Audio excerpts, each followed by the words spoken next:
Hi guys, welcome back to my channel. Today I am doing the Booktube Real Talk Tag, which was originally created by Books with Alyssa J.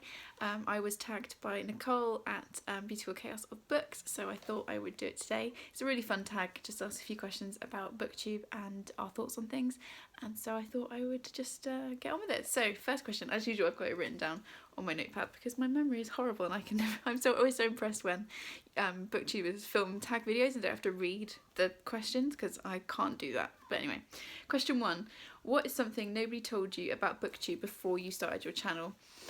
For me, I wasn't expecting it to trigger my creativity so much. I'd say I'm a reasonably creative person. I've got a master's degree in creative writing, but I was never someone who was like a natural writer. I'm not the kind of person who can sit down and pour like 3,000 words onto a page.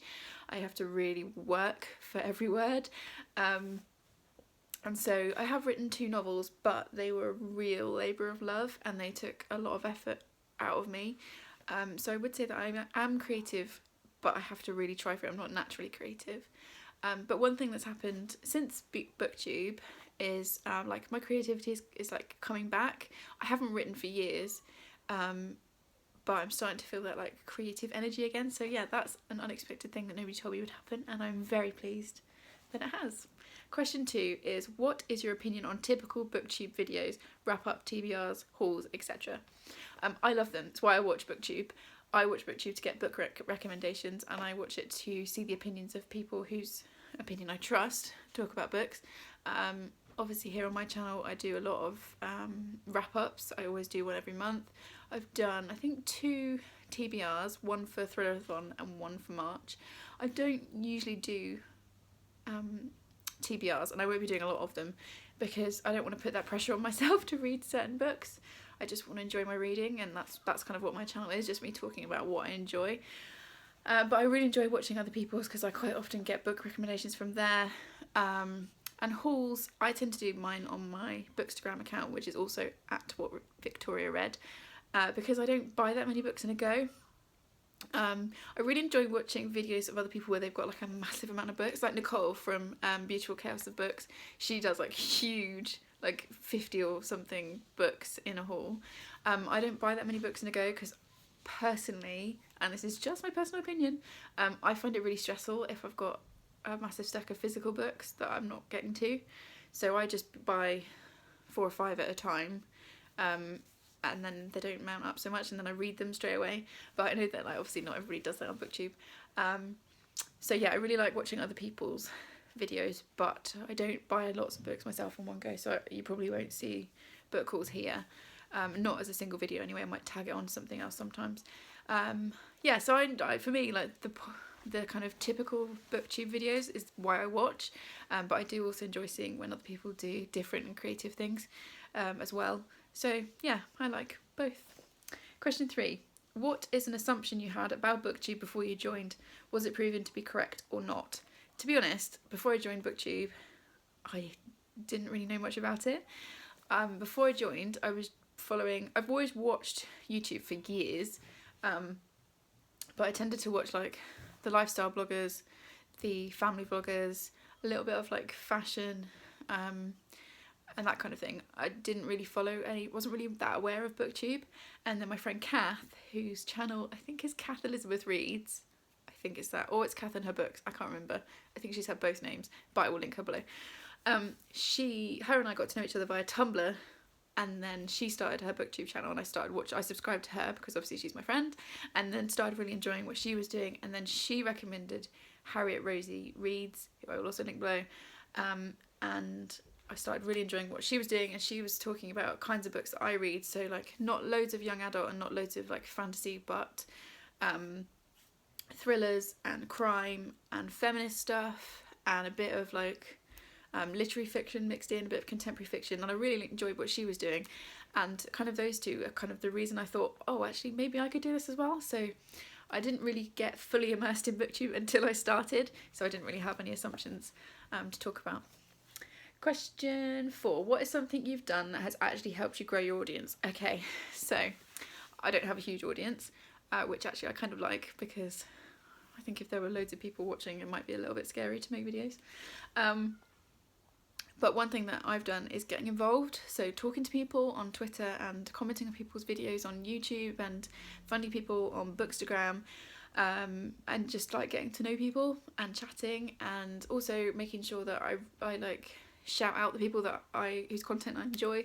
So if there's a video that I like and the booktuber tweets about it, I will try and retweet that link. I'm just trying to like spread the message, and that seems to have helped. I've been really lucky, and I'm going to do a video in a minute that's going to be out on Wednesday as an extra one, because I was very lucky to get shouted out by 2 really lovely booktubers in the last week, which I will talk about in that video, and that's massively like grown my audience, and that's nice, because they've taken the time to recommend me, and hopefully their viewers will like what I'm doing as well. So yeah, just get involved. That would be my like main piece of advice if you want to grow your audience. Get involved, make sure you're posting regularly on Bookstagram and Twitter. I post every day. Obviously I only post 1 video here a week because I work full time, but I'm always consistent, so it's always up on a Sunday. So yeah, consistency and join in. Question 5. What is a common mistake you see new booktubers making, or one that you made? I would still consider myself a new booktuber, so I don't think I'm really in a position to give advice. But one thing I would say to anyone who's thinking about doing it is start with the newbie book tag. I did do it. It wasn't my very first video, it was my second video.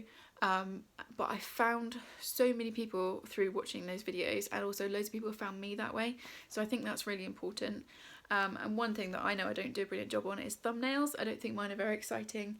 I don't have the skill to kind of make them more interesting at the moment.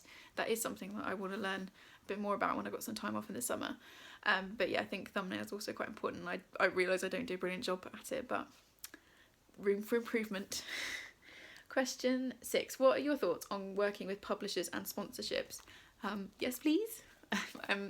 No, right. Proper answer. I think it's great when content creators, whatever platform you're on, work with publishers or companies for sponsorship, because obviously if you can make a living out of doing something that you enjoy that's a hobby, then great. But I think it's really important that everyone is very transparent and says when something's been gifted or sponsored or paid for in any way, which is now becoming more commonplace, which is great.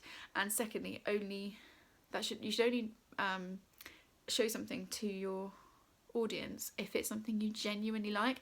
Like, I would never ever recommend a book that I hadn't actually enjoyed, and I would always give an honest opinion whether or not I'd been paid to do that. And so I think as long as you're being upfront and honest, like, crack on, and good for you. I'd love to be able to do that. And then the last question is, do you think booktube is dying? Now, I'm obviously, as I've said, I'm still new here, so I can't really comment because I don't really know. From my perspective, it's not, because I'm finding new booktubers all the time, and it seems to be a community to me that's thriving. Maybe people that have been here longer would have a different opinion, but as far as I can tell, no. And it's a space that I'm really loving being in, which is great. And then finally it says tag your friends. So I've made quite a few friends here on Booktube, which is nice because I am socially awkward in real life, so that's quite nice. But I'm going to tag 3 ladies. So Gloria and the Neverending TBR, I'm tagging you. I'm also tagging Harriet Rosie Reads and also Kirsty's Reviews, all of which will be linked in the description. So ladies, please do this tag if you get a chance, and I'd love to see what your thoughts are.